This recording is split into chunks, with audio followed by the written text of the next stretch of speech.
Tell you when we're live here.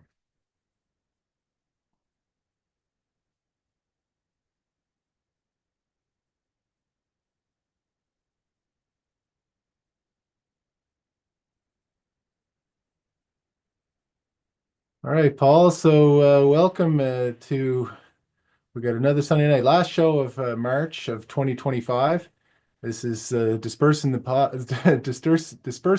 podcast. There, this is what happens when you have a live show. And we're doing it live tonight. We've been doing it taped to live a few hours before and premiering it on YouTube. Tonight we're doing it live, and there's a good reason for that. Is because I was off playing hockey down in Louisdale in Cape Breton, and there you go, better angle. I was down playing hockey in an over 35 tournament. Actually, it was a big tournament. There were 12 teams in the over 35, and we won it today, or else I wouldn't be telling you, I guess. And Yay! so the Louisdale Tigers, we beat the Bedeck team in the finals, and there was a Halifax team and a St. Peter's team in our division, and then mostly Richmond County teams in the other division. So anyway, good times, good weekend, and final hockey tournament of the year for the local gents. So yeah, we're here live and ready to talk about some exciting stories. We got a few stories out of the U.S. and we've got a really interesting story from the OPP. Some troubling revelations there.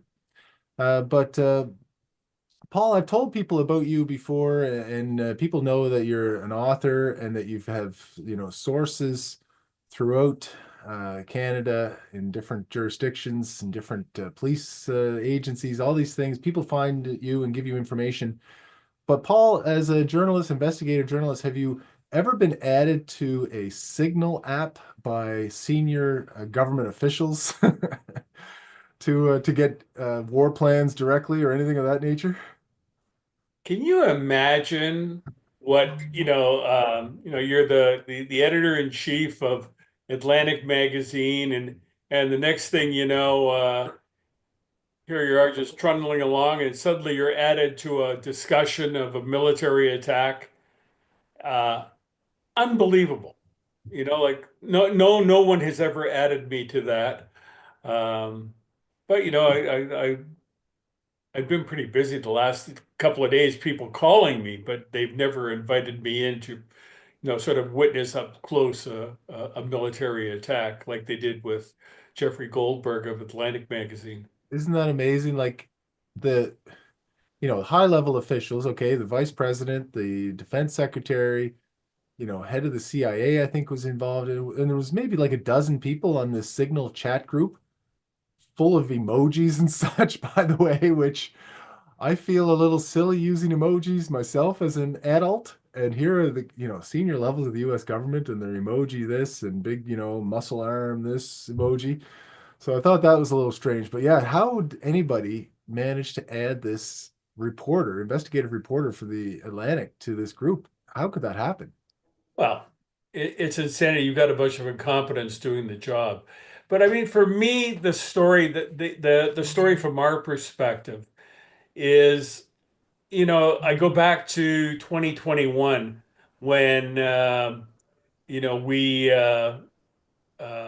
me and Chad Jones and Andrew Douglas and Jordan Bonaparte got a hold of the 911 tapes of the 9/11 in the Portapic massacres, and from 2020, and we found out that the police were lying and not telling the truth. And we had this dilemma. Do we just get a transcript of this and print it, or do we put all the tapes out there? And we ultimately decided that we had to put everything out there because if we only put the transcript out there, we knew the police and the government would lie and say, well, you don't have the whole story. So we knew we were going to take heat for it, but to get the story out there, we did what we thought was best. And then what you see in this case is Jeffrey Goldberg releases a selected amount of the transcript and keeps important stuff out that he thinks is a violation of national security. And the immediate reaction of the government is exactly what we feared back then. You're a liar, you're an idiot, you're this. They attack the messenger. And people actually go along with it. Some people actually went along with it, saying, "Oh, he was a plant, he was a spy," not even thinking for themselves about what really happened here. And then Goldberg had them perfectly set up. So once they called him a liar and a dunce and an idiot and a scumbag, he said, "Well, here's all of what was there." You know, like how It's dumb can they be? it's amazing because having been on the chat group, certainly they could have scrolled back up to see what was there, what was on, and say, well, maybe we should take a different approach to this and not call the guy a liar because he could just do a screenshot of this post and there he's got us, right? Like, how could they not know that and see that? Well, it is. It's mind-boggling. But you've got a situation now, not only in the United States, but in Canada and a lot of democratic countries, governments do not hold themselves accountable. Individuals within government are not holding themselves accountable. The thing that should have gone on there was Pete Hegseth, the defense secretary, and Mike Waltz, the security guy should have fallen on their swords. It's a big league mistake. You never really recover from that kind of mistake. But instead of doing that, they lied. They basically attacked the media, shoot the messenger. Go back, all you Christian people, go back to the Bible. Shoot the messenger is there too, and it's not a good thing, you know? It's a and their excuse too, or their explanation about why it wasn't so serious. These were not quote unquote war plans. Oh, they were attack plans, which is so different. I mean, everybody can know, all right, well, that's a very, very clear difference between a And war was it and great? an attack. Trump's, what's her name, Carolyn Levitt, saying it like a gotcha moment.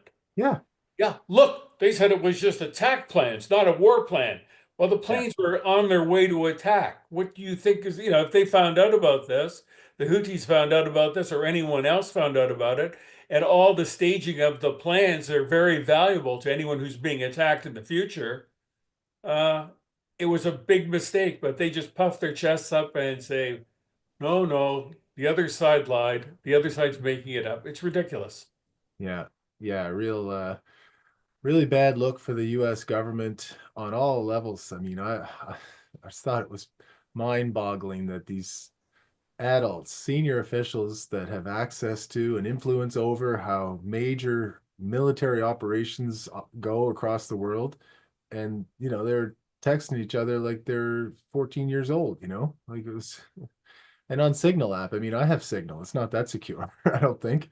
uh it's Well, I know a lot of cops in Canada have it, and they're saying, no, we're on Signal, go on Signal when you want to talk to me and stuff like that. I said, Yeah, I don't think so. I've I seen don't think uh, so. I've seen data analysis reports from police agencies that have looked into, people's phones, accused phones, and they get all that data. They have a way of finding it even if it's deleted. So I wouldn't I wouldn't trust any of these apps really, no matter how safe they say they are. I mean, if somebody from the Pentagon puts it on your phone and says you can call the vice president on this in a secure way, well, okay, good. But if it's just an app from a commercial provider, don't trust it, I wouldn't say. Yeah, I know, our audience is probably saying, why are you dealing with American stuff? But what's going on in the States now is really important. And, we would be sort of be accused of malpractice if we didn't talk about it a bit. I mean, the other story is essentially the kidnapping of Rumeysa Ozturk in Boston the other day, where they brought her back to Louisiana, a Turkish doctoral student, postgraduate student who's just taken off the street by six people wearing masks. I mean, what is this? The third world? It's incredible, Paul. If people have not seen the video, you should look it up because you see it's taken from a surveillance video source. These guys dressed in black, but wearing white sneakers like they're, going out to a club or something. I don't know. And like look like they kidnapped this girl. Like they're wearing masks. They don't look like police officers, not in uniform. And they No just, badges, no nothing. yeah, yeah, like it was very concerning. And, they're, uh, anyway, we'll talk about the issue a little more. Yeah. So this is, she's a Turkish citizen studying in the US with a legitimate student visa and has not done the worst offense from what I can tell that she did was, well, two things. Well, she supports the Palestinian cause in the Israeli-Palestinian situation. And she wrote an op-ed in the school newspaper a year ago, not even recently. And then she, I think, participated in a protest or maybe several, but with no violence, no incitement to violence, nothing of that nature. It's incredible. What a chilling effect this must have on every, anybody with a student visa, certainly. Well, you're going to get people, and you see it. Well, get them all out of the country. This is what we want. Get them out. But it's a complicated issue. On the one hand, you look at it and say, okay, she's here from Turkey and she's studying in Boston, and it's a privilege. And when you're in another country, the old saying, do as the Romans do. If I've been to countries, Muslim countries, where you had to cover up, and Sharon had to cover up because we're in their country, and that's a sign of respect. Yeah. She comes to the United States, and essentially she should be doing what the Americans do. And but what is that? Here's the irony. What is America's calling card? Freedom of Freedom. speech. Yeah. Freedom of So speech. That's she's the biggest thing. expressing herself. Yes, she's there on a student visa, but she's living like an American. She's saying she's doing what Americans would do. So this is the horns of the dilemma that we're facing here, that this is more than just an attack on a potential terrorist. This is stifling and very scary, and you should be seeing it as scary.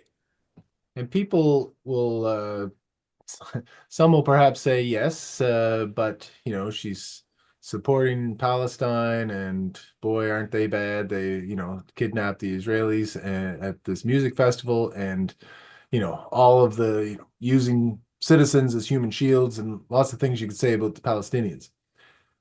Well, so what? That's not the issue. It's freedom of speech. It's there. There's two sides. Maybe one side's more right than the other. I think I tend to support the Israelis in all this. But are they going overboard in some cases? Yeah, of course they are. I mean, that seems clear as well. So whatever, right? That's almost a side. The freedom of speech only matters when you allow the freedom to speak of somebody who would you disagree with. You would, that's the saying, right? I disagree with you, but I'll fight to the death for your right to say it. So, And tell that to the left as well. oh yeah, It's not just the right doing this, it's the left and the right. And it gets down to what we talked about last week was due process. The thing that works and makes a country safe and livable and prosperous is due process, the rule of law. And you don't see any due process in what happens to Rumeysa Ozturk. She is taken out of Somerville, Massachusetts, which is just northeast of Harvard Square. So the University, Harvard, MIT, that area. mhm. Anyone who's been to Boston knows where it is. And she's whisked away 1,500 miles to Basel, Louisiana, which is in no man's land, Louisiana, like halfway, almost halfway between New Orleans and Houston. Uh, it's just a horrible place to be sent to. And why? What are they trying Yeah. to do? Like, what Why are they there? doing Yeah, to like this poor it's very concerning. It's like, well, they're gonna torture her, certainly. You wouldn't think, but why take her there? It seems like the next step would be to deport her, I guess. Maybe interrogate for a while and then deport. But it makes no like so you talk about the rule of law, Paul. There were court orders that were violated here. Court order to keep her in the state of Massachusetts, and that was known to the ICE agents, the immigration agents that took her from Massachusetts to Louisiana. So that was a violation. Now there's a court order that she can't be deported without due process and everything. And if due process was to unfold, most experts seem to agree she will not be deported. There's no justification. But that's what's going on in this government now in the States is that they're questioning the role of judges. They're questioning, the legitimacy of court orders, that's a problem. Intimidating law firms. Yeah, that's true. There was a lawyer. Well, Yeah, they're big law firms, Skadden Arps and other big law firms, forced to make settlements and give $100 million worth of pro bono services. And the lawyers aren't fighting back. That's the scary thing. It's more about them making money than standing on principle. yeah. I'm sure there's lots of those. There was the one encouraging part to this story was that as I'm reading through, I'm like, okay, they when she was arrested initially, well, her lawyers, plural, were on it, right? And then, the lawyers sought a court order to keep her in Massachusetts. Now that order was violated, but again, she had lawyers, plural, again, right away working on the case. So I don't know where those lawyers came from, who paid for them, or any of those answers, but it seemed like at least there was some dedicated legal counsel on her side to And wherever. who would think that a president who's been convicted of how many felonies and is bankrupted 6 times and has screwed just about everyone he could possibly screw in his life would ignore the law and would ignore everyone and do what he wants to do. I'm absolutely shocked. Yeah.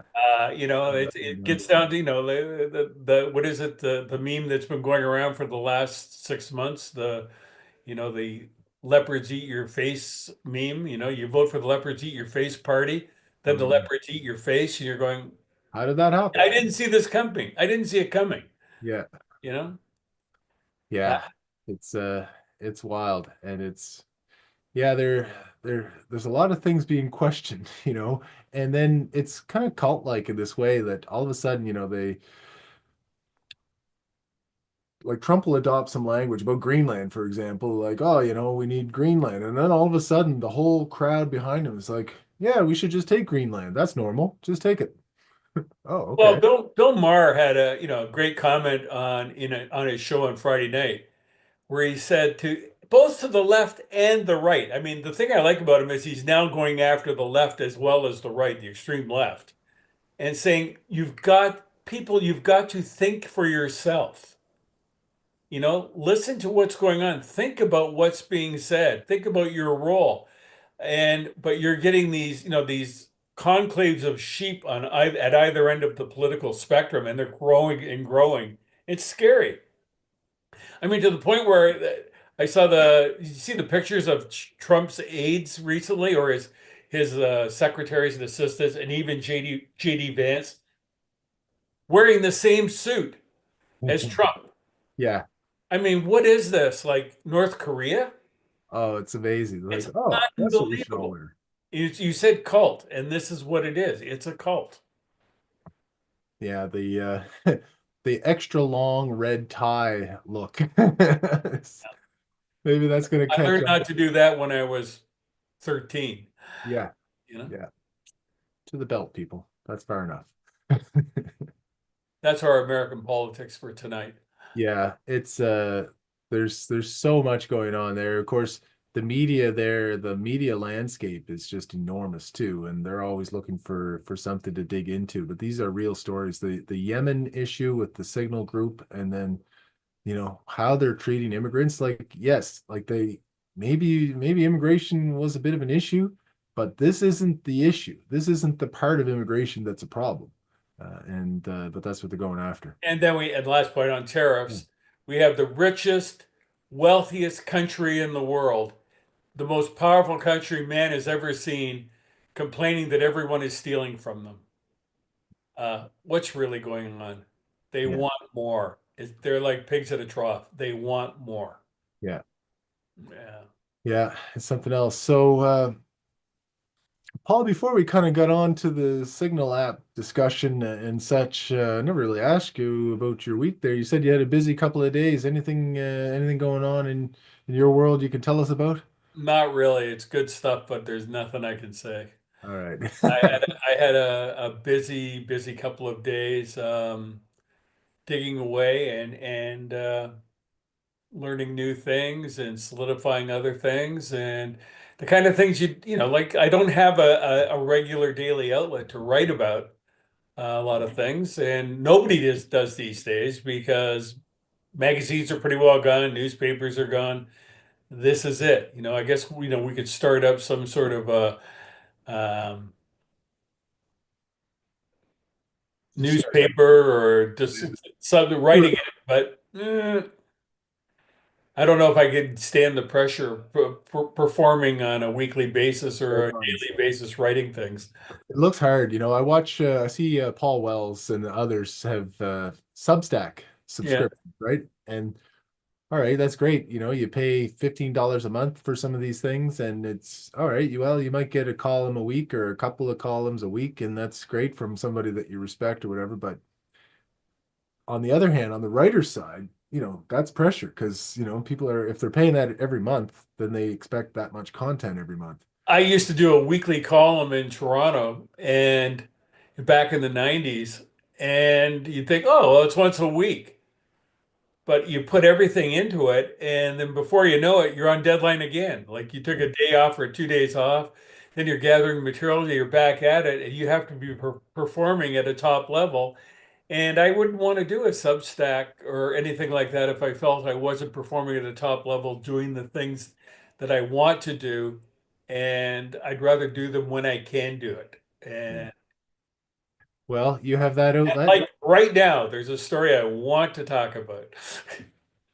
Adam and I have talked about um, incorporating a feature in this in the podcast, sort of looking into police, not just the crimes they commit and the screw ups they do that we know about, but looking inside the operations. I like the old British TV show Between the Lines from the 90s, one of my Oh yeah. favorite shows, really good show, and Line of Duty, which was even better show.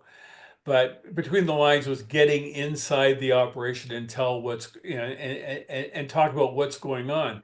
And as we were talking about this, a story came out this week or last week, and we meant to talk about it last week and never got the chance. And it's about a story that the Ontario Provincial Police were caught by cybersecurity researchers from the University of Toronto using the Paragon spyware app, getting into telephones and so-called encrypted communications. And this strikes to the heart of some of the problems that we're seeing in policing, the lack of oversight, lack of accountability, and the sort of the cavalier attitude they have. On the one hand. On the other hand, they're up against the wall. The criminals are doing all kinds of things and outpacing them, and they're struggling to keep up. And so what we have is a situation where the police are trying to get equipment to keep up with the criminals, and the politicians are doing nothing to do law reform, improve performance, etc. Is that a good summation? It's Yeah, yeah, that is so very much a problem. And the Paragon app, first of all, maybe like we could talk about where that comes from and who on whom they're using this app. Well, the thing about Paragon is it's the next generation. Like you go back to 2016, there was a Pegasus app that was put out by these high-tech Israeli companies, and the Israelis are very good at this. And the Pegasus spyware was injected on phones and infected phones, and was able to, read encrypted messages, read emails, do everything that it the that the spies wanted. And it was sold to some governments and military and law enforcement agencies. And at first, the RCMP, Royal Canadian Mounted Police, denied that they had the Pegasus app. Hmm. And then eventually in 2016, they said, "Oh yeah, we did have it. We had the Pegasus app, but we only used it in 10 investigations." I think one of them was All right. me because I Well, that's an had honor of sorts, isn't it? yeah. So they said we have it in 10, and Nobody ever did anything really about it. The RCMP said, okay, we're bad boys. We're not going to do it again. But we all know that the RCMP can't be trusted at this point of our lives. But back then, they still had a modicum of trust that people believed what they said, even though I kept pointing out the secret motto of the force was lie until you die. And anyway, It's that's hard sort to of imagine, Paul, disappeared. that they only used it on 10 cases. Yeah, 10 If it was cases. Yeah. useful, they'd just use it. Yeah, they said 10 cases. We were bad, but we weren't that bad. They must have known that there was only 10 that could be proven by outside agencies, and so that's Yeah, what and they only admitted it 6 years later in 2022. It's not like they immediately jumped up and said, they denied it. And then finally in 2022, okay, we used it, slow news day or a busy news day. They put it out and it sort of disappears into the woodwork and nobody gets upset about it. yeah. You flash forward to now, 2025, there's a new version, Paragon, from another company. And it has the ability to get into phones, break into devices, and covertly record messages, get all the records and messages sent using WhatsApp and other encrypted chat apps like Signal, There you go. Lab. And how they do this was it's so sophisticated now. You don't have to even open anything. All they have to do is ring your phone, or they could put something on your phone just by ringing your phone. And that's how Paragon works. The Paragon spyware is called graphite. So graphite gets on your phone, and then the police can monitor everything you're doing. And if you think you're encrypted, you're not. So people say to me, "Are you, do you take any special precautions?" I've had all kinds of strange things. I've talked about this over the last 5 years of doing podcasts. I've had all kinds of strange things go on with my phones, my computers, going back to 2008 when I had 3 hard drives destroyed by some extremely sophisticated hacker when I was doing Dispersing the Fog book. Yeah. And when I called Eastlink Security, my internet provider, they said, "Whoever's attacking you is so sophisticated, you should call the police." Well, Jeez. I'm writing about the police, so Yeah. basically, What a coincidence. what I do now, Adam, is when I think there's a strange sound on my phone, and that's one of the tip-offs. The modern systems are so sophisticated, they usually don't leave a trace. But if there is a trace, you might get some sort of hollowness on your phone, some sort of fuzz, reverb, echoing, whatever. I get that occasionally. Yeah. And here's what I do. Here's my landline. I go, "Corporal, you want me to spell that name for you? And if you're going to use this, I'm going to tell you right now, I'm going to sue you for $20 million. So there's nothing you can do with it. Piss off." So that's how I deal with it. Good prop, by the way. Did you actually, is that phone always there? That's my landline. Okay. Like, There's actually 2 lines. So okay, so then you say, all right, what's the alternative? You can, we'll get back to the OPP in a second, but the alternative is, oh, well, you just speak to somebody in person and that'll be safe. No, it's not because you've got the phone in your pocket and that's listening to everything you're saying. Like I was at the gym a couple of weeks ago and somebody popped in, they were looking for somebody. They weren't a regular gym goer, nobody I recognized anyway. And there's, I don't know. Anyway, the next morning I got a fake Facebook account friend request from that person. And I'm like, how did that happen? Right? They were just in my presence. I didn't even know really who they were. Strange. it's a scary proposition, and people don't realize that this is the whole debate about democracy. If we have like the powers are basically unchecked and can listen to and read everything you're doing, um, all it is for them to become malevolent, and we live in a different world. Yeah. Like right now, we don't know what they know or what they're doing. But, with artificial intelligence, Siri and Alexa listening to everything you're saying, Well, there's no definitely now that privacy. you said their names. Yeah. Paul, you must be. Are you? Did you? I wasn't a fan, or I didn't. Wasn't that I didn't like it. I never just didn't watch The Sopranos. I watched a couple episodes, but one of them I remember the scene is where they're all right. Or no, sorry. I think it was Goodfellas. They go in the pool. All right, you want to talk to me? Come in the pool. You're not wearing any electronics in your pocket. I dealt with mafia guys in Hamilton who basically the first thing they do was take the GPS out of the car, take everything out of the car, Yeah, and don't talk on cell phones. yeah, because it's all traceable. Anyway, it's a weird world that we're living in, right? Like growing up, person was always took privacy as such a key value, right? You just thought, well, a person should be able to just be off the grid and nobody knows where you are or anything like that, and that's fine. Now there's, in practical terms, no such thing.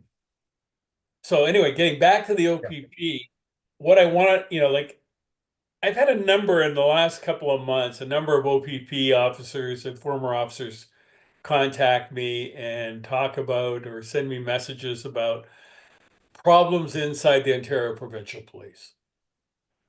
And I think one of the things I think we should be doing is presenting stories that aren't being told and looking at almost marking down what's going to happen in the future.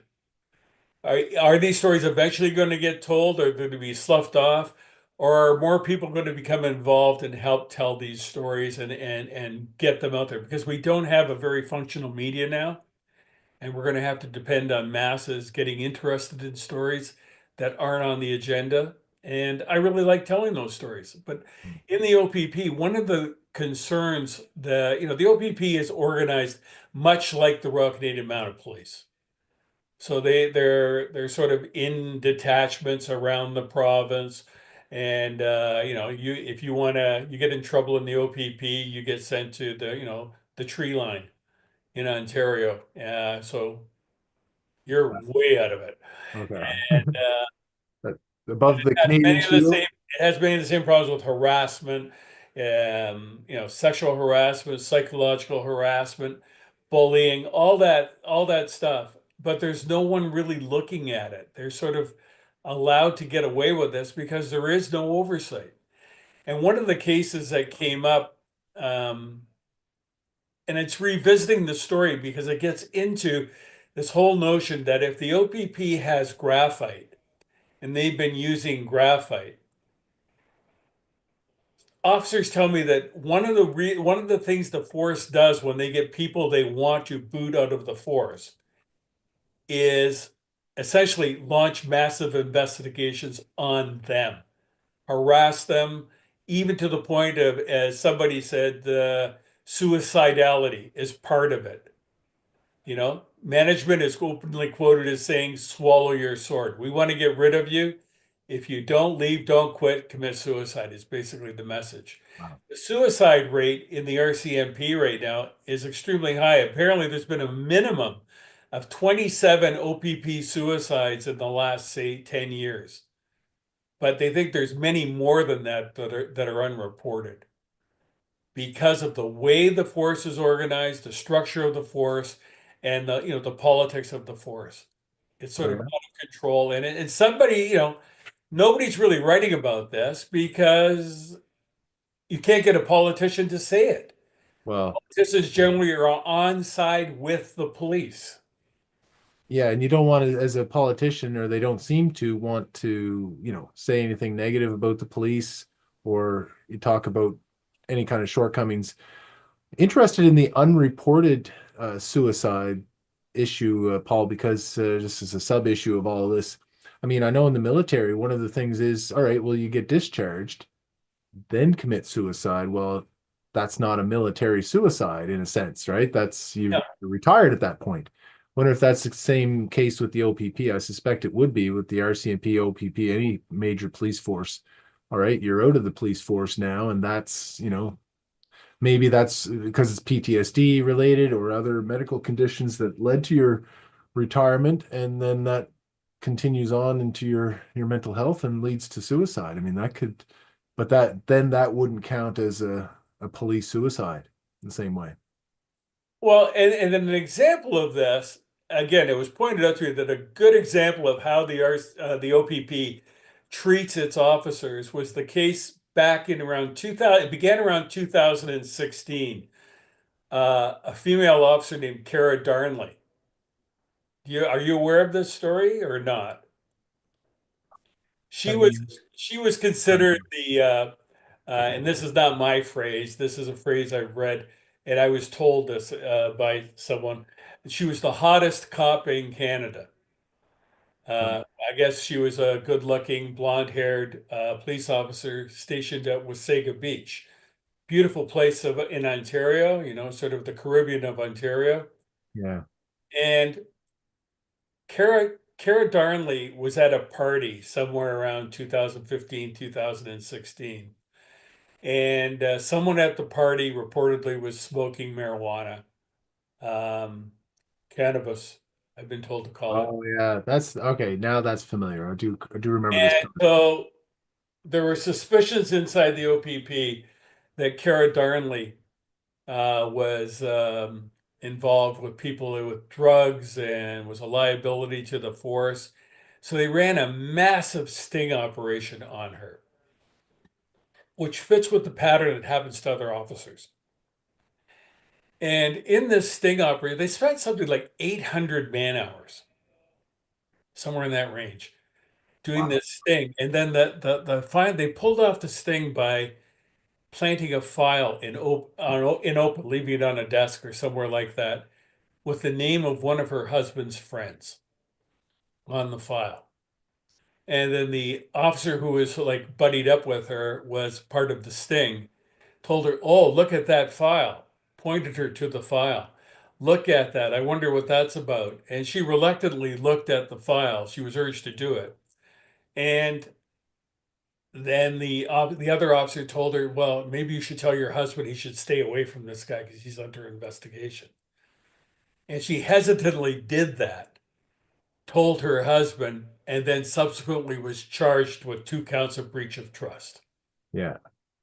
They put her on trial. They did essentially a kangaroo court, convicted her of 2 counts of breach of trust, bounced her off the force, and she continued to fight, thank God. About 6 years later, she is acquitted. The court looks at it and said this was a clear case of entrapment. Yeah. The charges are dismissed, the criminal record is expunged, but her character had been thoroughly assassinated. She had lost her job, and she can Her never recover. trajectory's going. Yeah.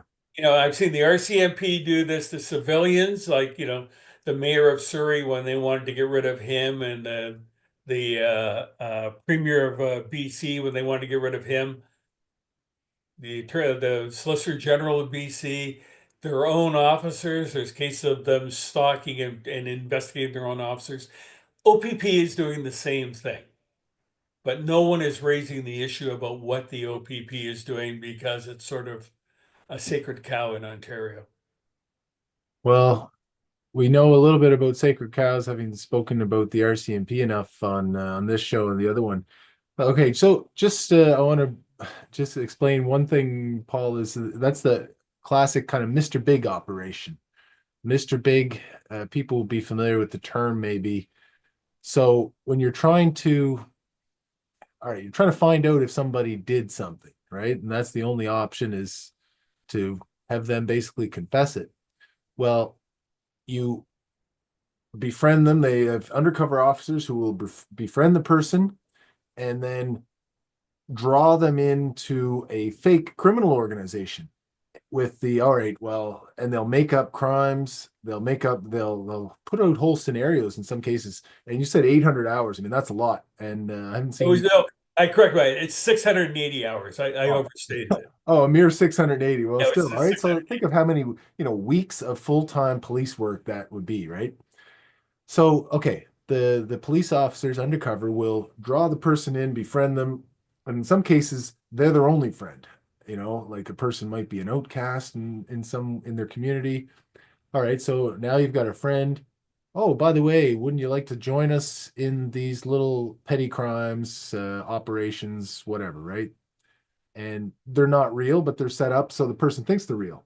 And eventually you're going to meet the boss, the Mr. Big, if you go through these steps, show that and when they meet the Mr. Big, the accused, one of the things is, okay, well, we got to know that we can trust you. Tell us, we've heard that you were involved in this situation, this murder, this whatever, you often a murder. Tell us how you did it. There's a case, I think it's out of Ontario. One of the main cases on the Mr. Big operations involved a guy who had allegedly pushed his kids into a pool and killed and caused their deaths in that way.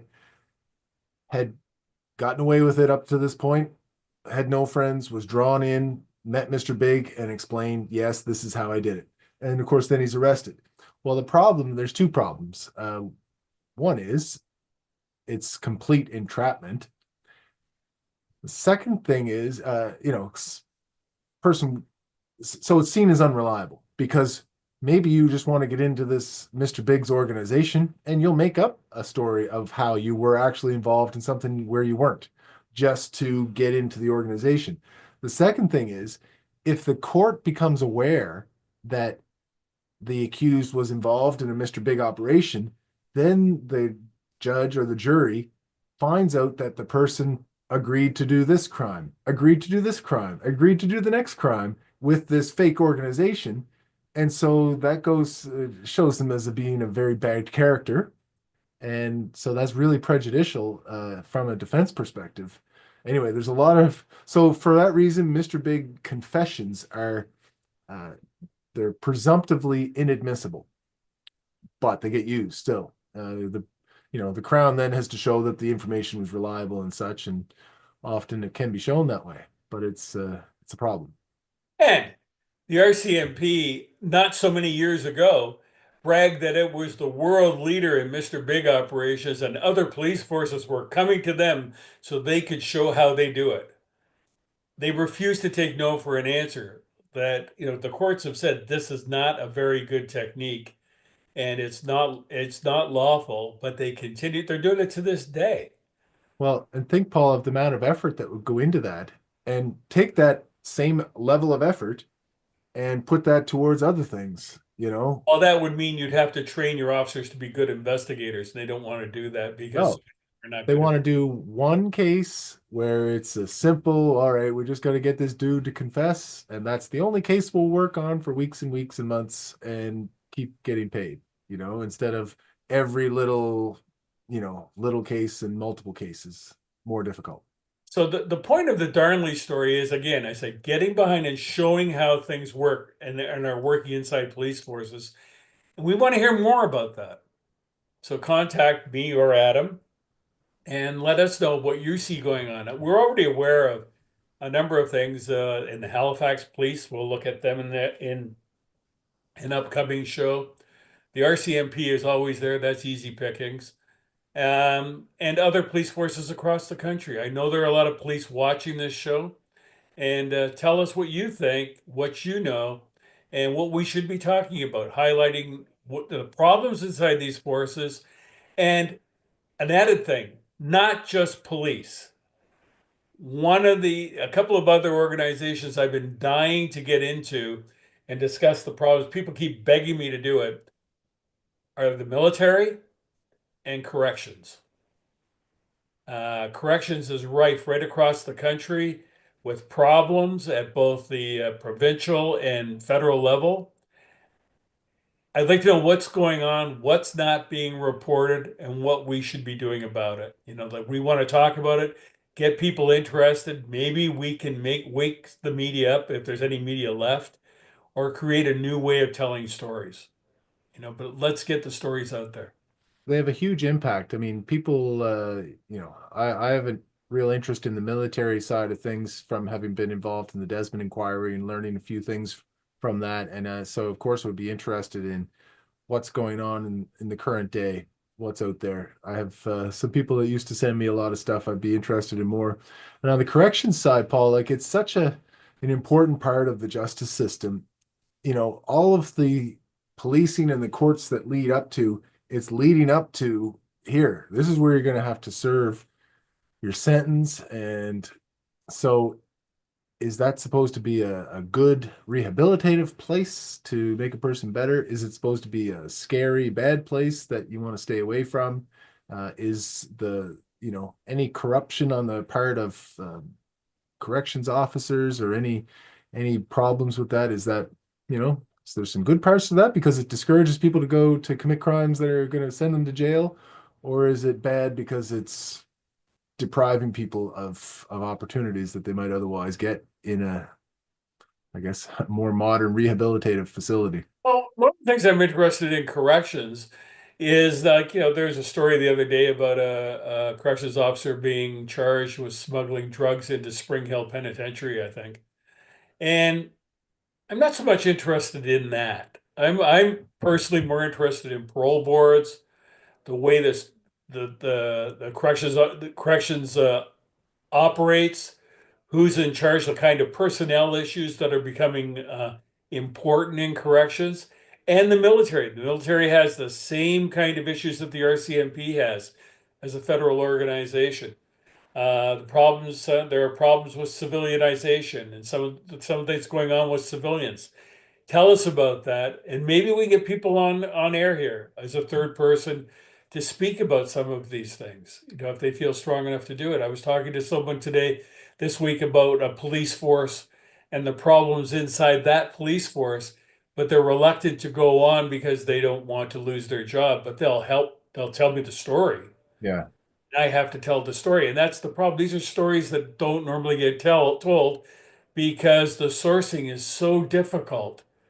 You can't because people are afraid, and they will be.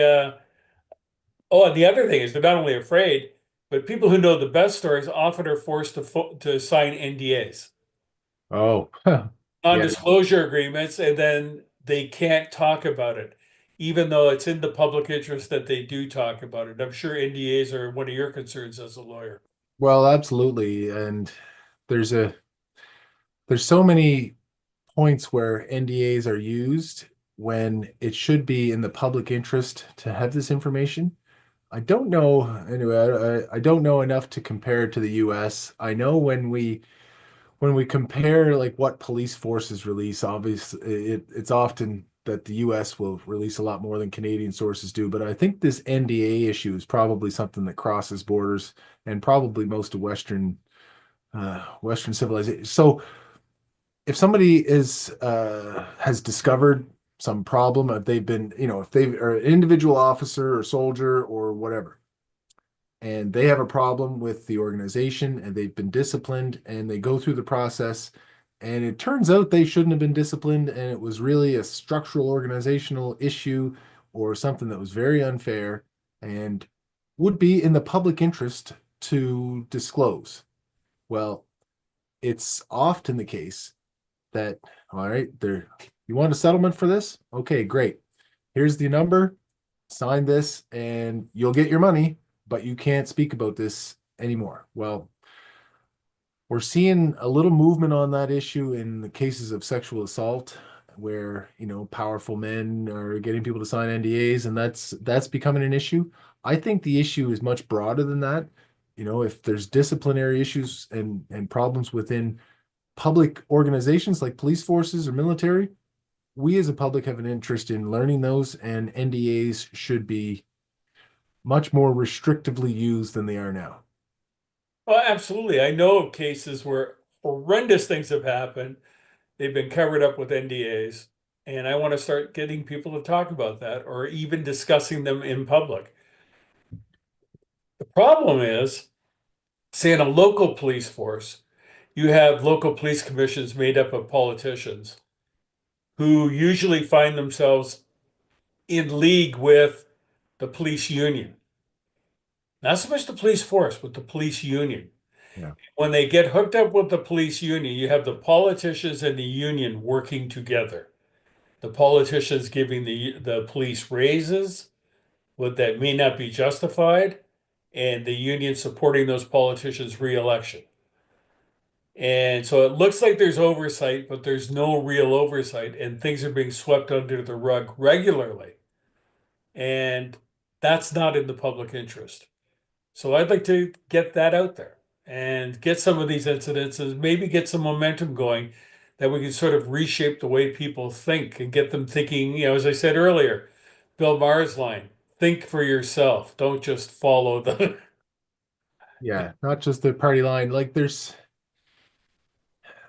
it's difficult with these, politicians when they become friends or they get to know police officers. I think there's a tendency to sympathize with them because it's a tough job. And then it as the longer you are in those roles, those oversight roles, and you say, oh man, that's a tough job and what they've done. Yeah, all right, well, let's give them a break. I think these politicians, anybody that's on an oversight role with the police, has to maintain some distance. I do this as a defense lawyer. I have some friends that are RCMP officers. I know some, you get to know these people over time, but you still have to maintain some distance to, so that you can be critical of them because it's a powerful public function.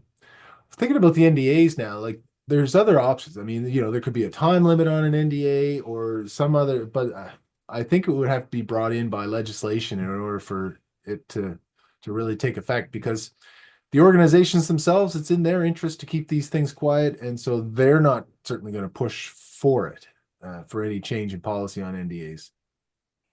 And as for getting too close, I deal a lot with police. We have, I should tell you, Palango's rule for lunch and beer. Yeah, I don't go for lunch with anyone, and I don't go for a beer with anyone.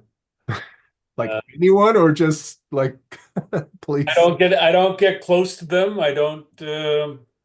I'm there. I'll talk to them. I'll do whatever, but I'm not going to be buddy buddies. And I don't ask them to be buddy buddies. I don't. I don't get on Facebook pages like in the Portapic case. Yeah. Uh, I don't get on the Facebook pages with the families as other reporters did. I'm there to tell the story neutrally, objectively. I'm not there to be your buddy. No, there's some benefits to that, I guess, but I think it's important for people trying to do what we're doing, Paul, to keep that maintain that distance. And so, we're not compromised in any way on what we're saying. Well, as soon as you start, and this happens with politicians, as soon as you sort of break bread with someone and tell each other war stories, when the time comes and you have to shoot them, okay, I'm going to give you a break, like I know you.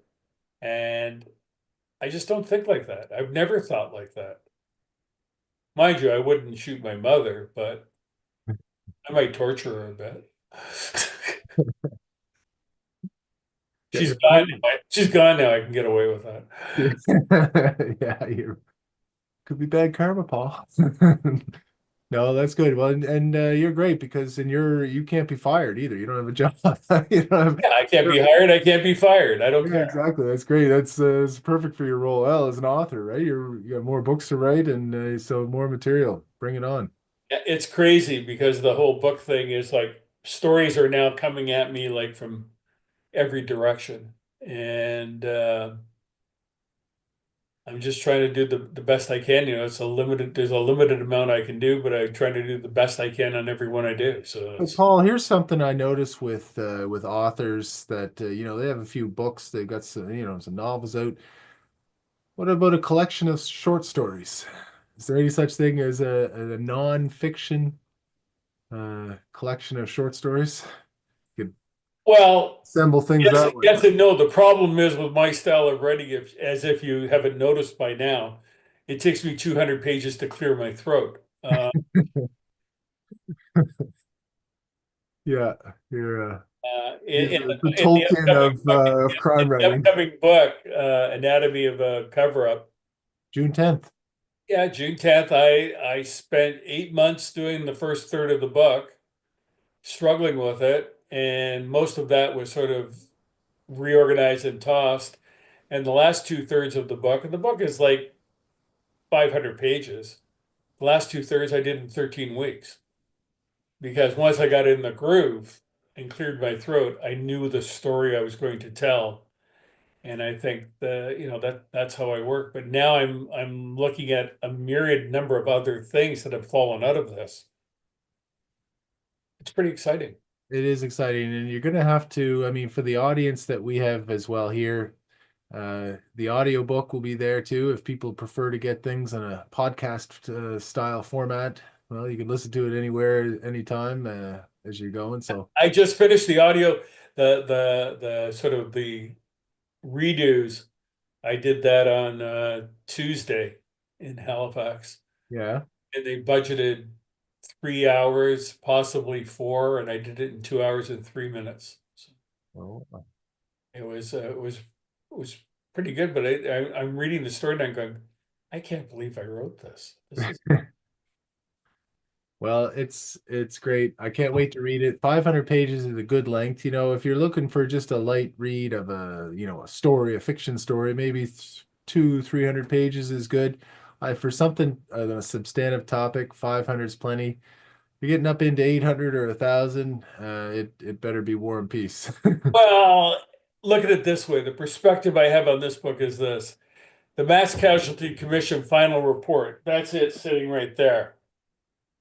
Yeah. There's a million words there. I Wow. did an estimate with pictures and graphs. And then underlying that are probably another 1 million to 2 million words in documents. So I've condensed it to 500 pages in a logical way that people will understand and be shocked by. Yeah. It's all there Well, to a large degree. It's just, it was so tight, sort of bundled up and made difficult to understand that it took a while to sort of unravel it all. Well, it's great. I can't wait. June 10th is not that far away, Paul. And I've so we're into April here Yeah. tomorrow. Tuesday. Yeah. So that'll be exciting. And I managed to get myself a ticket. It wasn't as difficult as getting Taylor Swift tickets, but it's an elite crowd to get to this launch party. I'm gonna have to try to bring some recording equipment and see if we can get some tape from it for the show. When it happens. See what we can do. All right. So, all right, folks. Well, let's that's kind of our time for tonight. Anything else you wanted to get in there quickly, Paul, before we say goodnight to everyone? Well, one last thing. I want to get your comment on, since we've ended in sports the last couple of weeks, and we didn't talk about Ovechkin and Wayne Gretzky's statue being marred in Edmonton. Um, what about you pick it? Oh, the topic, how terrible the Jays are, or how the Yankees have juiced bats designed at MIT with just a different balance of wood. Now the barrel of the bat is slightly longer and stronger, and they have hit 9 home runs there yesterday, day before, and yeah, Is that's this the season Mike Trout is finally going to win something? there you go, Mike Trout. So the best baseball player in the world for what, a decade, and nobody knows. You pass him on the street, you wouldn't know what he looked like, and has played in obscurity with the California, I was going to say Anaheim Angels. Never makes the playoffs. The only time he played anything important was the World Baseball Classic, which was awesome. Struck out to Otani to end it. But now he's in the last year of his contract, I think, and sometime this year when the Angels decide they're not going to make the playoffs, which could be any day, they'll trade him to a good team, and maybe he'll get a chance to play in the playoffs in some meaningful baseball. Can't wait to see it. He's fun to watch. Yep. But it's like a lot of these guys, it's like he's a great player, but there's all kinds of great players over the years who played on bad teams. Ernie Banks. Yeah, that's right, right? And Yeah, Ernie Banks at the Chicago Cubs. I remember the first time I went to Cuba, uh, sort of the mid 70s, and walking through the town of Veradero Beach, and we'd been out, there was a bunch of locals we'd been drinking with and partying with, and I was going back to my hotel room around 3 o'clock in the morning. And one of the Cuban guys, I guess I walked by his house and I didn't see him, and he yelled out the window, Harney Boggs. That was Ernie Banks. that's how they do, right? Harney Boggs, as we were talking about baseball, and he said he's the best player, but never won anything. Played with the That's Cubs. that's what baseball makes it so different, right? One great player, Basketball makes a huge difference. Hockey, every other sport, football, quarterback is a great, can carry a team. Baseball, you get four at bats. That's it. You can only do so much. And they can pitch around you. Yeah. So that's what's happening there. All right. Well, there's going to be a lot more baseball to talk about, Paul. So we'll pick that up next week, and I'll have lots of sports topics. We started with sports with hockey, my hockey tonight, and then we'll end with baseball. And you gotta love it. Cheers. All right. Week. See you, everybody.